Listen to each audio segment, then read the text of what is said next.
Hey everybody, welcome back to We Are Podcast. This is We Are Bagu Season 2, Episode 10, Dragon Glitch Games, Mercenary Leto.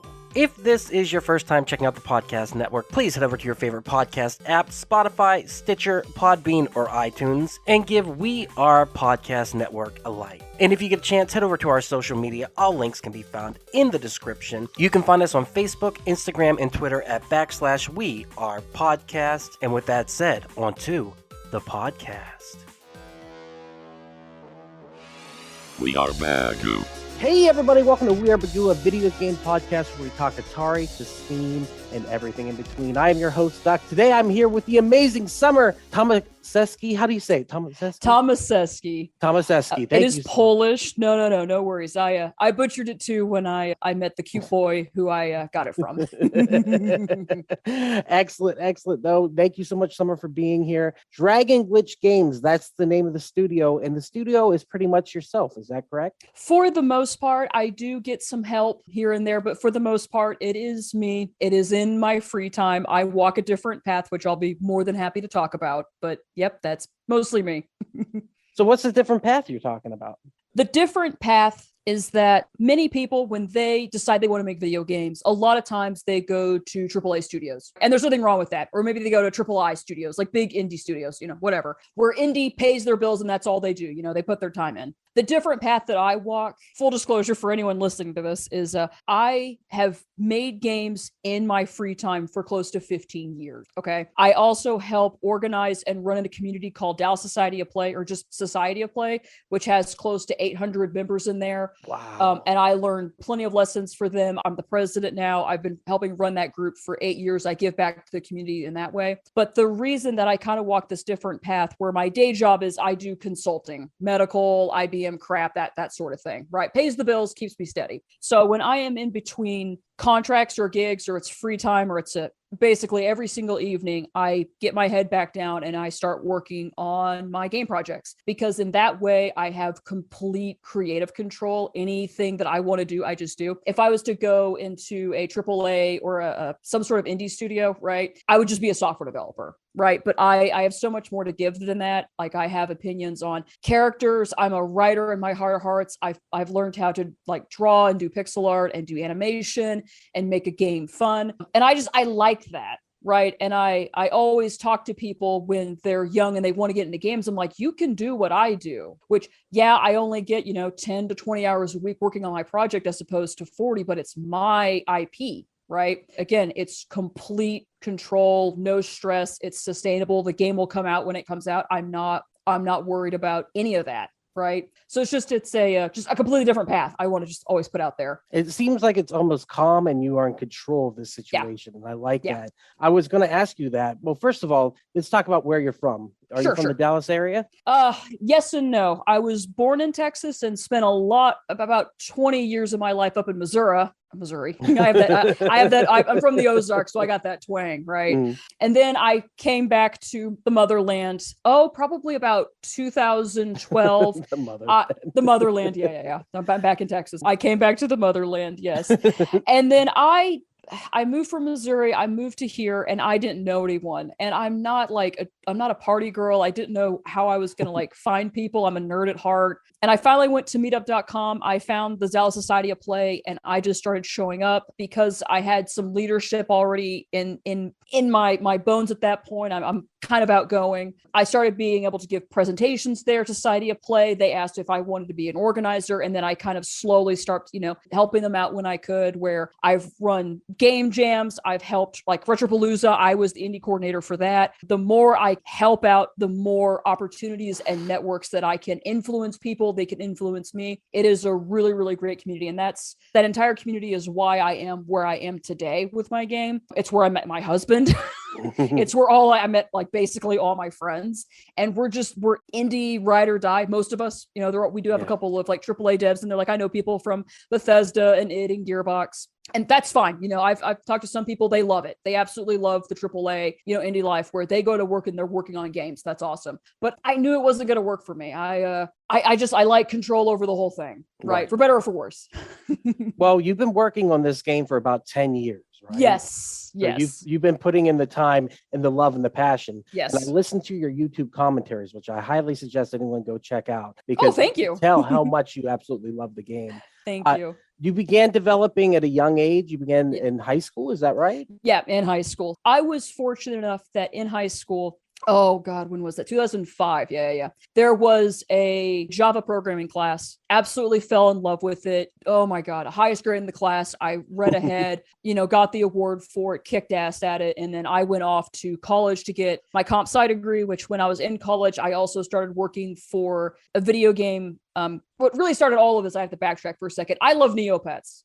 That's what got me into code in the first place when I was like 13, 14, learning HTML, CSS, a little bit of JavaScript. I absolutely love code and I love pet sites. So when I was in college, I actually helped work on pet sites. I made a pet site of my own. Once I graduated college, I kind of realized that the project I was working on, which I put 2 years into, called Solundria, it's dead now. It was a great project. Like I said, I was there for 2 years. I self-taught myself PHP databases. I got it working, got login, got Google Ads, got PayPal. Like I am a 21-year-old girl, like trying to learn all of this code stuff. And I did it, right? I did it. Like, people, they made their accounts, they logged in, they had their pets, they played with their pets. I still have fan art from those days. It was awesome. But there was too many cooks in the kitchen. I can admit now that I was a bit of a horse's ass. There was too much control. I was young. We all were young. Mistakes were made.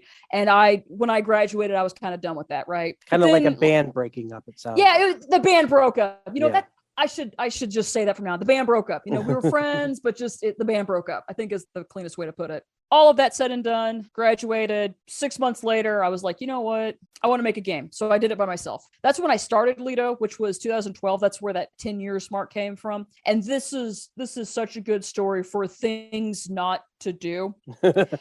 Now, 10 years ago, Unity wasn't really around, right? Like if someone's wanting to get into game development, I usually go, just go learn Unity, go learn Game Maker, go learn RPG Maker, whatever. Back then, there was this language called XNA, which is what Owlboy uses, which I think is super cool. I was not that good of a programmer back like 10 years ago. I could never get like collision detection working. I had this idea like in my mind, and after 8 months, I still couldn't get collision detection working. It was just a really big mess. I was out of my depth. I then switched engines to an engine called Impact.js, which I was on for a year, which right out of the box, if you want collision detection, it just works, which is awesome.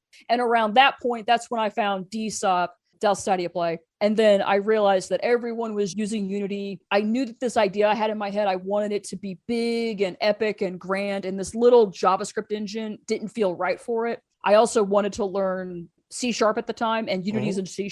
So I kind of took like this 8-month year break where I did some help with a local company called Fractal Fox. I did just volunteer work for them. They taught me Unity. I helped them out with their project Greebles 2, which is on mobile platforms. Just a cute little, like these little furry things drop down and you click them, really cute, simple game. But I learned Unity then because Unity is a strange engine to learn. So once I got that, then in like August of 2015, that's when I was like, okay, I got it. I got the skills. Let's do this. Right. And so now that's where the game is now, where I keep thinking that I'll release it next year, but it might be 2 years. I look at like the entire sheet where I'm at, what needs to be done. And I do feel like I'm 60 or 70% done, but 60 or 70% of 10 years is still 2 to 3 years. So. But again, it will come out when it comes out. It's probably going to be a 3 or 4 hour experience, and that's okay. I don't do it for profit. I don't do it for likes. I do it for me. If I wasn't doing video games, I would be a writer. I would be painting. I would be playing Dungeons and Dragons as a DM. I would create, right? I would absolutely create. We haven't said the name of the game yet. It's Mercenary Leto. Okay? Leto. Yes. So everyone knows, not Leto, Leto. Yeah, Leto. Right. No. And that is one of those things where if I ever get caught in that, especially in a podcast, I feel the need to like backtrack and go, yeah, it's Leto, not Leto. And yes, Leto's a girl. It works for me, and people who play it, they get it. It's great. But definitely outside looking in, it's definitely kind of a wall for advertising. The SEO is great. Like there's no Mercenary Leto games around, but definitely can cause some confusion, especially when I'm on the convention floor like Retropalooza. And if you know Jared Leto, you're going to say Leto.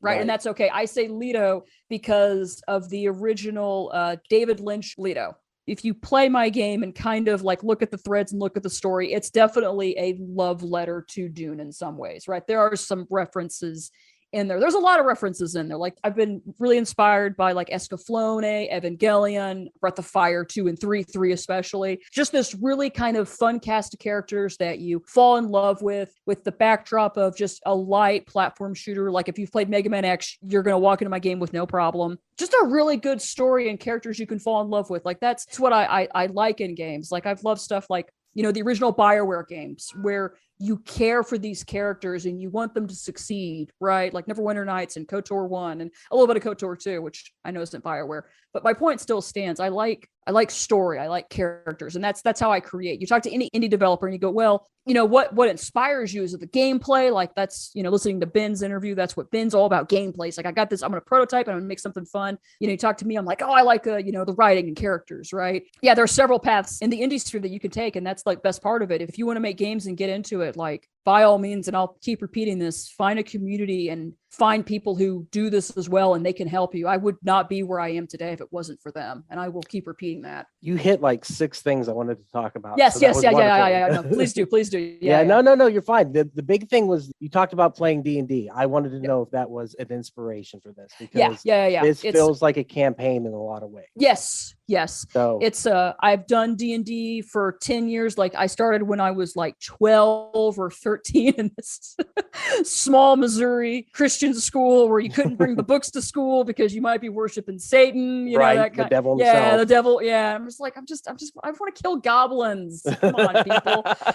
So, you know, just that creating, you know, of like, I want to make this campaign with like this really basic story and we'll throw these monsters. And I remember playing that in high school with my friends, you know, understanding the rules and rolling the dice and all of that nerdom. Definitely an inspiration, definitely an outlet of expressing myself. It's all good. Yeah. It's all good. And then you said also Mega Man X. And I thought that when I was playing it, the wall jump alone is reminiscent of Mega Man X. So, and then in your post on Twitter, you said, I love Mega Man with your topper for your tree. So it's the gameplay is heavily influenced by that. Yes, absolutely. I love Mega Man. I listen to the soundtracks like constantly. I'm still listening to them like 20 years later. I love the music. I love what it is. Every once in a while I get that itch and I'm like, yeah, I want to go play Mega Man X, you know, 2 or 3, right? Like just do it. Yeah, that's the best. I love it's Mega the Man best. X. It is the best. I wanted to talk about your Holy Trinity. You said in an interview, what is the Holy Trinity for you? So I get asked, everyone gets asked, oh, what's your favorite video game, right? Like, you know, what's inspires you? And for me, I could never pick. So I say Holy Trinity. And then I also say there's one more important than that. So the Holy Trinity for me, which is like, you know, my top 3 games. And then there's one more is Final Fantasy VI for the Super Nintendo. Story, characters, music. I cry every time. I love it. Opera, chef kiss. Super Mario RPG, Legend of the Seven Stars for the Super Nintendo. Love that game. Again, characters, banter, story, you know, music, you know, chef's kiss. Love it. Just gonna keep doing that. It's beautiful. And then Final Fantasy Tactics for the PlayStation 1, which is the same thing. Music, character, story. I cry every time. Just the last scene in that game and just the writing and how it twists the knife and it's like, oh, chef's kiss, just beautiful. And I go back and I play those games every couple of years and they still hold up. Like just so inspirational, you know, deep in my bones. Like those games inspired me. And then there's one more, which not very many people have heard of, which is fine, but it is Jeff Vogel's Spiderweb Software. It is the indiest of the indie game, Exile to Crystal Souls, which is a kind of top down. It plays like the old Ultima games. No one's ever heard of it. Very few people have. There was a story and there wasn't really like a strong character narrative. You just had to go do things, but you could make a party of 6 characters and you could like tell a story to yourself where it's like, you know, it's just like D&D where you like, oh, I'm going to have these characters. Like, here's my fighter and I'm going to name him Zur. And then, you know, here's my rogue. I'm going to name him, you know, Leto. And then, you know, these characters kind of come with you, you know, over the years. Right. But definitely Spiderweb Software, among other things, was this kind of push to, I love video games. I love programming, you know, Neopets. I got into programming that way, you know, did Java class in high school. And then, you know, the rest was history. It was inevitable. It was my destiny. And that's what I was going to ask. Finally, are those the games that inspired you to make Mercenary Leto? So hands down, everything combined. makes this. It's everything. It's a little bit of anime and Escaflowne and Evangelion. It's a lot of bit of anime. It's everything kind of into this, this package that makes me happy. That every time I sit down and work on it, it's like I'm worried about like the animation, the pixel art, the writing. Like I can do all of it, save for the music. I can direct on that. I have an artist that I pay out of pocket for some of the bigger pieces and the concept art because I can't hit that bar of quality. I'm like the title screen. I can't hit that bar, right? I can do stuff in game, but the bigger stuff I let Zach handle, and he's amazing. If you're listening to this, Zach, I don't deserve you. Just shut up. I don't deserve you. I've gotten some music help with both Greg Benight in the beginning, and then Shay, if you're listening, I don't deserve you either. Shay's great. And even my husband, he put a little bit of time into the game to make the platforming really feel good, right? So I've gotten a little bit of help here and there. But like I said, for the most part, it's mostly just me. And I'm okay with that. Like it makes me happy. It gets me up in the morning. It gives me a reason to live. Like, yeah, I got the day job, got to pay rent, got to do food. But when I'm done, I got to go make something. It's like a second job. It is. Yeah, absolutely. It is a second job. And it's been a second job for basically since I graduated college. Since 2011, 2012. And even when I was in college, I was doing Salundria in my free time, which is part of the reason. Like it took me 5.5 years to get out of college because I was doing that damn pet site and balancing an internship and then trying to survive my algorithm class. It was worth it, because I had those experiences. Well, also, boy, howdy. Also, you make time to do cat rescue too. Yes, I do. And that's very impressive. I love people who love animals are the best. Oh, same. I love people who love animals. Oh, yeah. So you have on your Twitter, you have videos of you giving the scritches out, and and so do you foster? You and your husband foster? Yes, my husband and I both foster. It was just kind of a funny story. There's a really good YouTube channel called Flatbush Cats, and they do TNR, which is trap, neuter, return if the cat's feral, or if they're kittens and they can socialize them. Like they're just trying to get the cats off the street and trying to control that population and rescue them if they can. And finally, we always been kind of wanting to do that for a while. My husband had to go to PetSmart for some reason, and Orange, the cat in the Twitter, was just being really cute in the cage, and he fell in love with it and said, we should foster. My husband's allergic to cats. We love cats, but he's deathly allergic. So we have like 2 air purifiers in the house. But yeah, Orange is going to go up for adoption pretty soon. She's acclimated. She was in my lap today. She's been rehabilitated. And then once a week on Wednesdays, we go back to the PetSmart and we clean those cages out. We play with the cats. There's like 6 or 8 cats in there. We give them attention. We tell Society of Play about these cute cat videos. No, I completely get you, Ducky. If there is another timeline, if it didn't turn out this way, I would have been a vet or I would have been an animal. Like I'm going to be 60 and doing the same thing I'm doing, but I'm always going to have a cat or a foster or a litter of kittens that, they just need a second chance. Like, yeah, I feel you. And your love of cats and animals plays heavily into the storyline of the game too.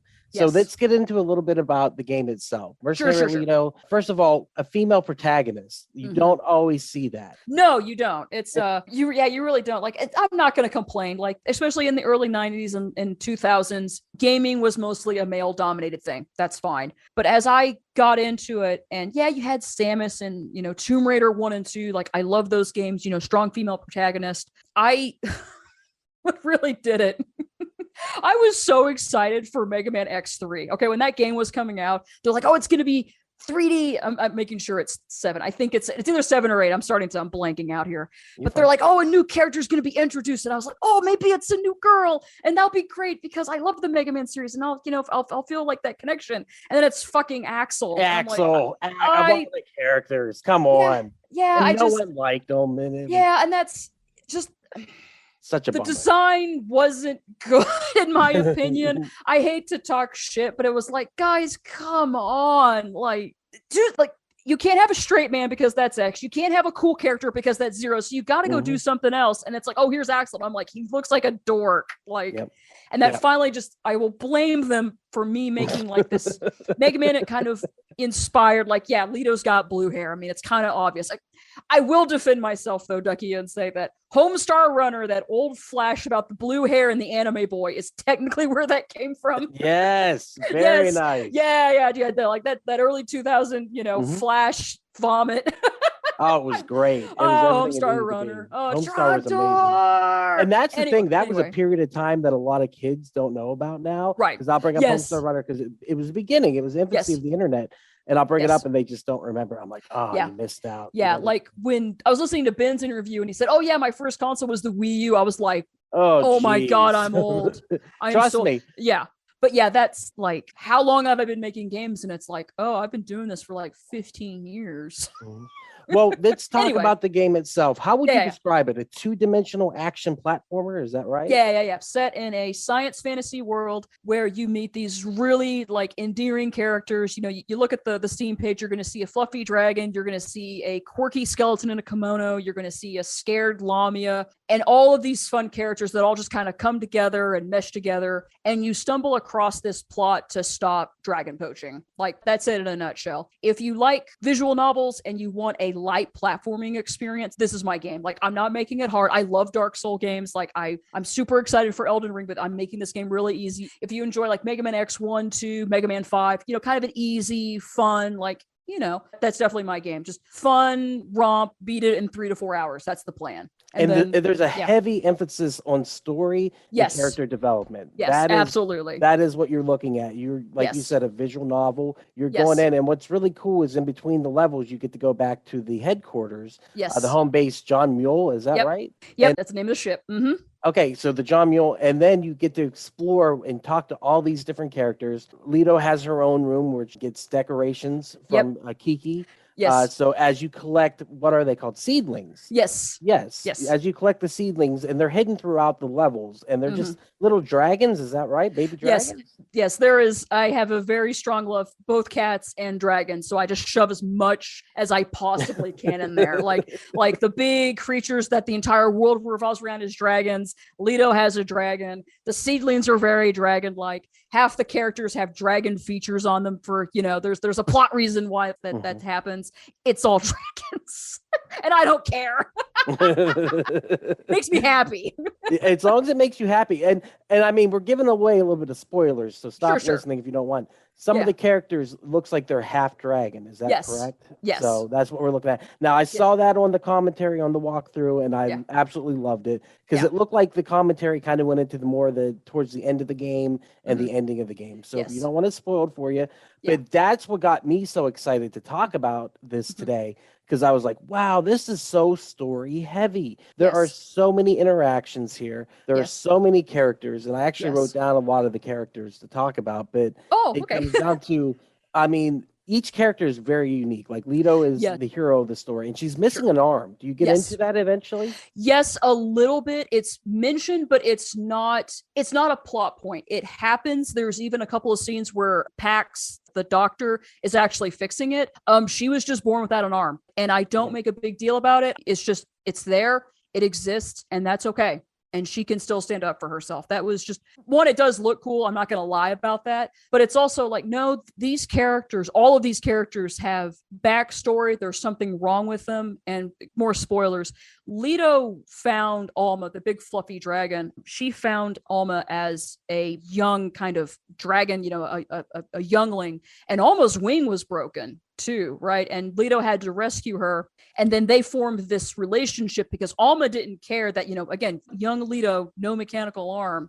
You're going to stare, right? That's different. You don't see that every day, but Alma didn't care. Like Alma was like, hey, my wing's broken, take care of me. So that's why that bond formed. And the way it is animated, and well, not animated, but still scenes for it. It's an and that's all Zach. Beautiful story that it tells. It's like a picture book almost. Yeah, it really is. It's Zach and I have this vernacular where I call it an FMV because, you know, the old PlayStation 1 games when, and, you know, you're playing Final Fantasy 7 and you like get to a point and it's like, oh, it's like a full motion video, and it's like blows your mind because you're 15 and it's amazing. I call them FMVs, but really they're picture books. But Zach and I have this kind of funny vernacular. It's like, oh, I need an FMV. I need 4 shots. I give him some terrible sketches that I could do an okay job, but Zach, oh, he just makes it beautiful. He is very, very talented. I'm lucky to have him. And he gets it. He loves the game too. He does the work. I pay him and he keeps coming back with, oh, can I fix this? Or, oh, can we do this? Or, you know, he has these ideas that have gone into the game. Like it's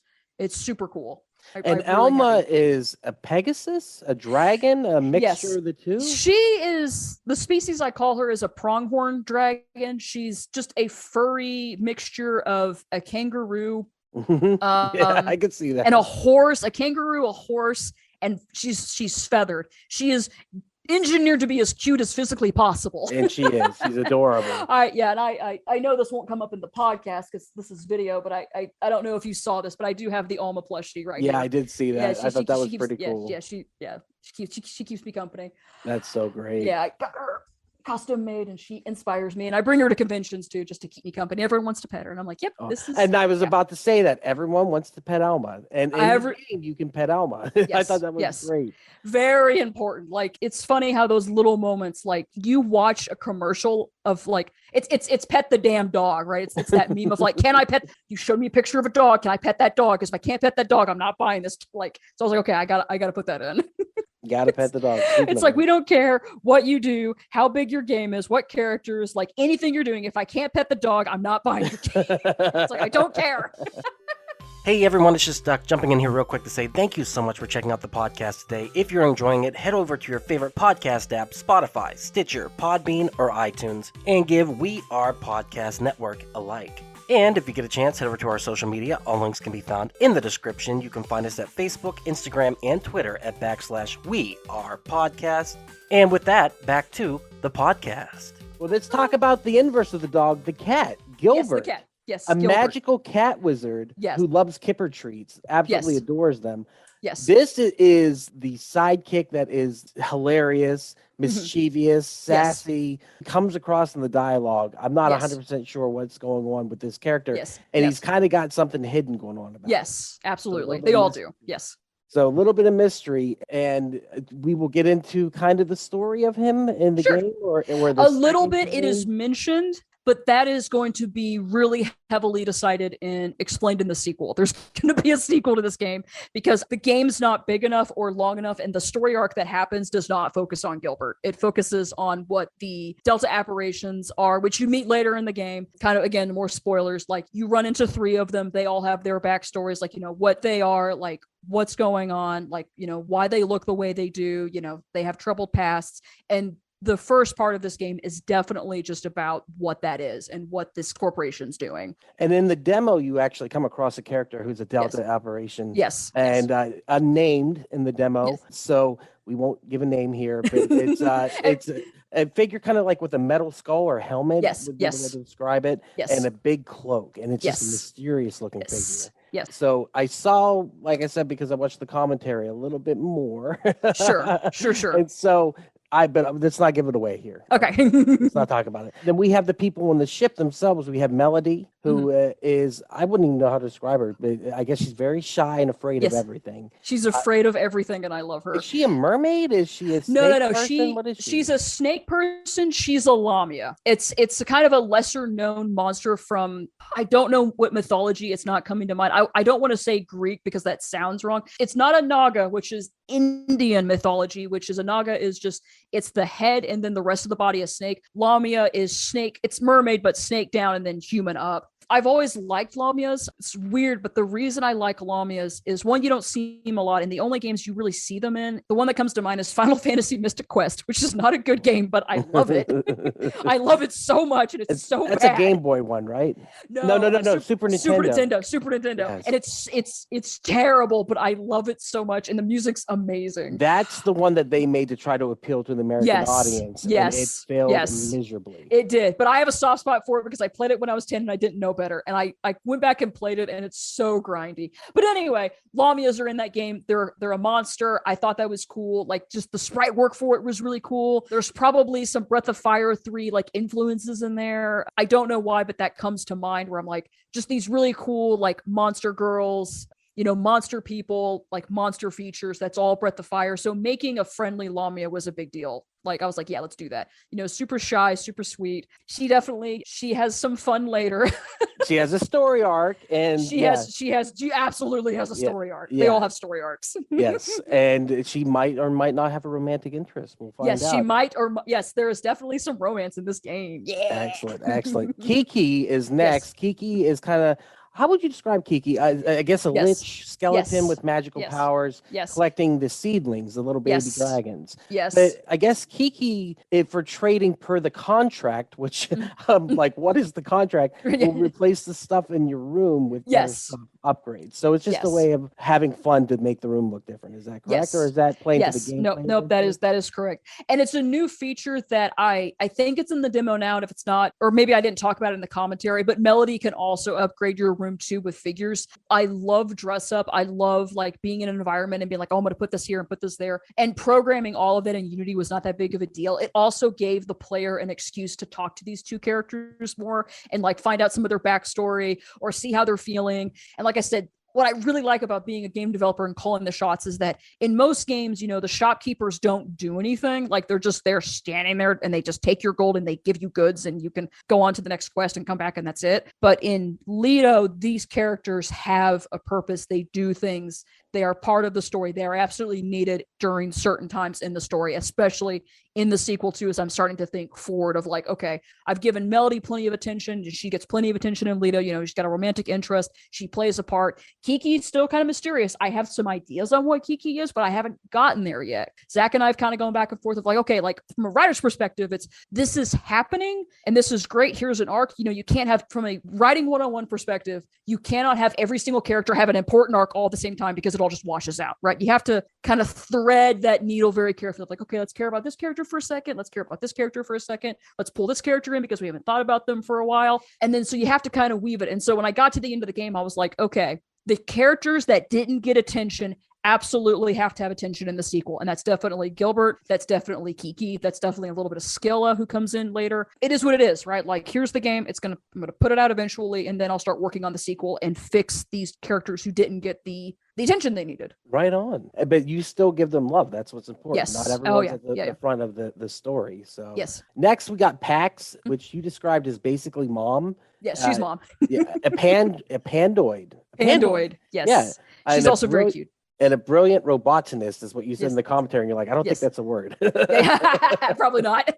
But yeah, there's this thread. So there's Pax and then there's Zur.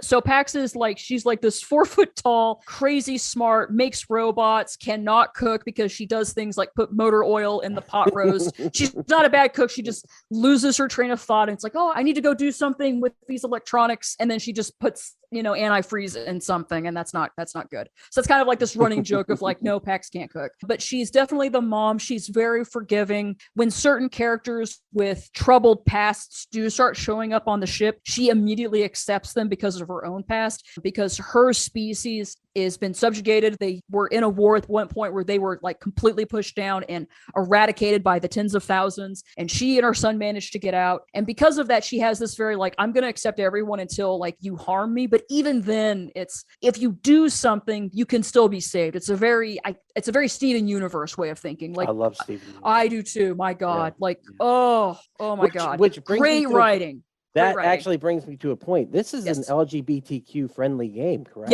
Yes.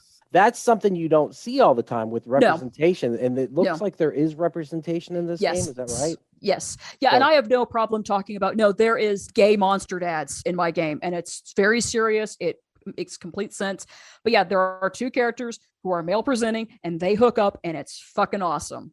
Get it done. I can do that because I own my own creative IP and I'm like, this makes sense. And I don't give a shit about my shareholders. Like, I mean, I hate to say this, and however you put this, you get yourself in trouble. Like, I don't want to shove it in your face, but it's like, if you're not okay with that, go play something else. Okay. Yeah. That's why I love being indie, is like, you know what? Like, yeah, this makes complete sense to have this character and this character hook up. It completely makes sense for them to have a romance and fall in love and get married. And it makes complete sense. And I absolutely own it. It's like, no, this happens. And yeah, it's gay monster dads and it's fantastic. I love it. Gay monster dads for the gay monster dads. we're LGBTQ friendly in this household, so we're all about that stuff. Yeah. So we got the characters. I don't want to go into any more of the characters because I think sure, that's fine. There's plenty. There's so plenty. many. There's plenty. But there's plenty. more that are going to be there. But these are the main set of characters we kind of went through. Yes. And when you just play the demo, you've definitely gone through the core 5 who you first run into, right? Right. And then there's more, and then they all play. Like we haven't talked about like Lily. She's like an 8-year-old girl, and she gets her papa into so much trouble. I love her because it's just I love all of it. It's so good. It's so good. Oh. I was gonna ask, have you ever thought about doing voice acting for this? So the latest demo, there is, when you press start on the game, it does say Mercenary Leto. I found someone, I slipped them some cash, and I was like, can you just say it and say it this way and say Mercenary Leto? I need you to say Leto to try and cut that problem off at the pass, even though it was self-inflicted. I've always said Leto, but that's not everyone has seen David Lynch, the Dune movie from the 1970s. Not everyone has seen that film, and they're going to say Leto a different way, and that's fine. It has crossed my mind. I'm really good friends with another indie developer, and she does voice acting for all of her stuff. Are we talking about Hell World? Yes, we're talking about Hell World. Yeah. I've got an interview with the developer. Lisa. Yeah, Lisa and Colum are great, and they were my booth buddies. We are very good friends. She's awesome, and she does a lot of voice acting. So I see her stuff, and I'm like, wow, that's really cool. But for every single line, no. If I remember when this game is getting close to coming out, I could see me sneaking in a couple lines here and there, but it's not at the top of my list because the games I played, like games I aspire to be and look at, they didn't have voice acting, right? Like Final Fantasy Tactics, Mario RPG, there's no voice acting in those games. So yeah, it's I won't commit to anything, but should I consider it? Yeah, probably. Because there's definitely a couple of key points in this game where it's I have the infrastructure, I should play a soundbite. When this major plot point's happening, I probably should play something, right? Like the old BioWare games would do that a lot. Where not everyone would talk, but all your companions would talk to you, and that was cool. So I mean, even Castlevania Symphony of the Night, audio at the beginning. What is a man? Very little audio after that. It's there. I want to talk about, you said that you think you're about 60, 70% done on this. Sure. How many levels are there altogether? Sure. 7? It is 6 levels plus the John Mule, which is 7 levels. I'm in the middle of polishing the 3rd level right now. That's probably, I'd say 60% done. The next level, pretty much done. The 5th level needs to be redone, and the 6th level is barely started. But just going through it, every day that I can. Slow going is what it is, evenings, weekends, holidays, I'm working on it. I've been working on it for 10 years. I'm not going to stop now. I absolutely love this game. I was at Retropalooza, showing what I had. I'm very committed, but it's I'm not paying the bills with this. Yeah. I'm paying for help. I'm using my day job money to finance the help I need. Well, that's a good point because this is a passion project. Yes. You can actually buy it. And I just purchased it because I didn't see that on Steam at first. Yes. So everyone needs to know that you can purchase this because I went for the demo and then I saw $14.99 below it. And I was like, wait, I can buy early access? I was like, done. I'm throwing you my cash right now because I believe in what you're creating because the storyline, the characters, the sprite art. We didn't even really talk about that, but the art is amazing. The music gets stuck in your head. It's a work of passion and work of love, and you can feel that within the game. And I had a blast playing it. I wanted more. Whenever the demo ended, I was like, no. And I truly appreciate that. And that comment alone will fuel me for the next 2 years. I swear to you, that's all I need. I don't do it for profit. I don't do it for likes. I do it for myself. But when I get a kind word like that, I'm like, I could do this forever. And I'm gonna start crying. So thank you. I appreciate that. And you will be doing it forever because the sequel needs to come out. The sequel, there's unresolved plot points that I've got to fix. Do you see this as just 2 games or a trilogy, or what do you got in your head? 2 games for now. There is an idea. So I can talk about this. This really isn't terrible spoilers. It's just future planning. So Mercenary Leto needs to come out. And then the sequel is going to be 2 or 3 weeks after in game time, after the first one, because that's going to let me reuse most of the art already. Obviously, I'll be doing tons of new work, tons of new levels, tons of new abilities. That's all going to get done. But it's there's a reason, Mega Man X, Mega Man X2, it's kind of there's different, but there's still some similarities, right? There's, it's just a little bit better because you don't want to sit there and redo everything again, right? But there are these ideas, which I may or may not do. It just depends because this is 10 or 15 years out by this point. There is the idea of Lily, the 8-year-old girl becoming a mercenary like Auntie Leto. And I could see that happening. I don't know what story needs to be told with that there, but it's in the back of my mind, right? Like once I get done with this game, once I get most of the sequel done, I'll probably start thinking about that. It's like, okay, these are fantastic characters that you absolutely love. Like, can I tell another interesting story, or do I need to stop? Right? Do I need to stop because I'm about to run the franchise into the ground and I need to go do something else, right? With new characters, new stakes, new story. So I don't know. I honestly don't. I just know that I have 2 games I've got to make. Yeah, 2 games, and after that, figure it out. Yeah, but I think it's there. I think it's there. Maybe a trilogy will come through because these things come in threes. Yeah, they do. We've got to talk about this. The Yeah. gameplay mechanics. Yes. The combining the weapons as Yes. you get different people to join your party, Yes. basically. Yes. They combine with you to make bigger and better guns. Yes. Or weapons, I guess. Yes. I don't know what else comes that way. When you get Gilbert, you get the cat gun, which literally the shots look like fat cats when you power Yes. them up. It's adorable. Yes. How many abilities are we looking at, or you don't want to give that away? No, I could give that away. So there's Gilbert, there's a mysterious companion who I don't want to spoil, there's Skilla, and then there's another mysterious companion who I don't want to spoil. So there's 4, if I'm doing arithmetic right, there's 4 guns. So it's not huge. It's not a huge amount, because I want, as I build the levels out and you do intentional enemy placement and intentional level design, you don't need like 12 guns. You really just need 3 or 4 that work and that you'll switch to, and the level calls for it. Like if you approach an enemy in a long hallway, you know which gun to switch to. If you are up top and you are looking down, you probably want to use Gilbert's guns, right? I try to design with that in mind. My husband's a better level designer than I am. He tries to do that as well, of, hey, like, not a ton of abilities, but they need to work and it needs to feel intuitive. That's the design of it. Definitely not perfect. My level design and game design especially are definitely my weakest points, but the honey bun husband, he helps set me straight. He loves design. I didn't know that about him until he finally got into the game. He's like, no, if I had it my way, I'd be a designer or a level designer. I was like, oh, wow. And he's a software developer, like principal Unity, he just does everything. He's like, no, if I had it my way, I'd just be a level designer. I'm like, cool. Wow. Can you help me?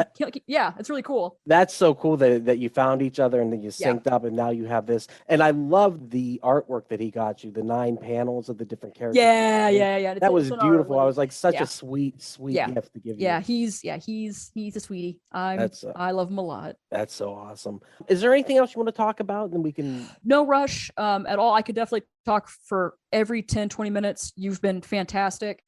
Truly, I appreciate your praise. I'm serious, Ducky. Like, just telling me one nice thing about my game. It's like, I can do this for the next 2 years. I'm just going to run on that. I'm going to run on that praise. That's all I need.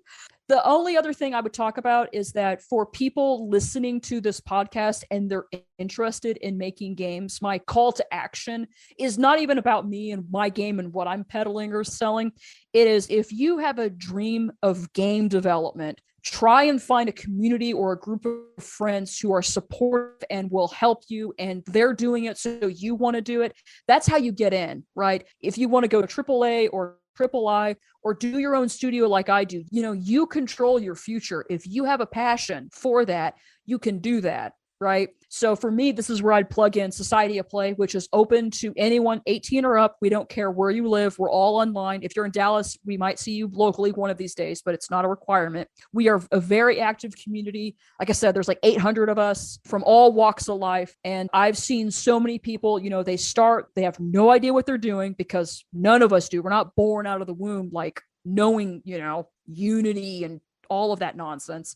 But you join that group, you ask questions, you see other people working on their stuff, and you start making friends, and you start see each other at conventions, you start helping each other out. When you go to GDC, which is in San Francisco, like you see all of them there, like you start making, because the industry's small, right? It's a very small industry. It's a big world, but small industry. It's like, no, people, change. Like, I love bragging about Adam, who graduated with like some fancy chemistry degree, realized he hated it, worked under my husband in his game studio. Adam worked for Tyler for 2 years on Inner Space, and then he went to some big company that was bought up by Microsoft. I can't remember the name. So he's already in AAA, and now he's working for Unity themselves. Oh, nice. Like he started here Very nice. locally, and now he's in LA working for Unity. Like that's what happens in 6 years of just, you do it every day. You care about the skills. You're a nice person. Like it's not outside the realm of possibilities. If you can't make it into one company, 12 others will take you if you have the skills, if you have the portfolio, if you have the drive.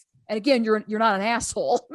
Yeah, I think that Yeah. that was the big thing you said. Don't be an asshole. You're so right when you say don't be an Oh my asshole. God. Yeah, I love yeah, it. yeah, Like- yeah. And this industry has problems where it's people are being immature, they're being unprofessional, they're being predatory, and we are seeing that change. You know, we're seeing, hey, you can't do this anymore. Like, like no, this doesn't fly. Like we are professionals, and we are here to come together to make this dream happen. Like, why are you grabbing people's asses? Get the hell out of this of our company. That's awesome. And I think Yeah. that that's something that when you just said that to me, I'm going to tell my friend Ethan, who does this podcast with me, that he needs to get involved in Yeah. the society. So Yeah, we're I gonna- think, yeah. Tell him to join Society of Play. I'm there. Like, I post in there every damn day, if not 20 times a day. Like, there are so many good people in Society of Play that, like, if it's not us, that's fine, but go find a community that does this. There's no reason in the digital age for you to be by yourself going, I'm making a game and I'm just gonna do it, and you're completely lost. You know, what engine do I pick? You know, how do I get on Steam? Hey, is this a good idea? How do I get my game to look better? Like marketing, all of that. That's what a community is for, because someone else has done that. Like, I know how to get on Steam.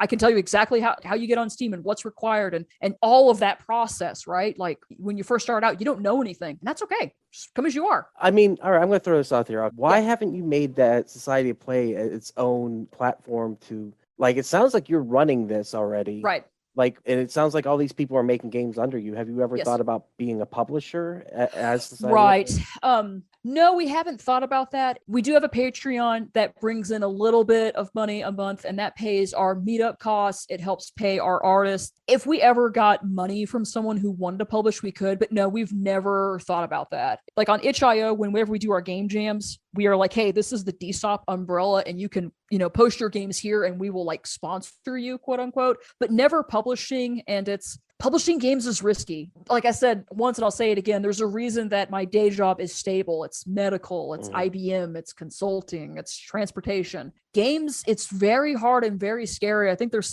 I'm making up a number, but statistics are all made up. It's like 85, 90% of games, 95% of games, those studios got to go out of business the first year. They maybe make a game and then they're done, right? Because they burn too hard, they burn too bright, you know, they didn't know how to cut scope, or they didn't give a damn about the scope. They wanted their dream game to happen and they did it, and like they've burned themselves into a piece of toast. Right. Yeah. Like they're crispy, they're burned out. So yeah, it's something we've actually never really considered, because again, it is risky.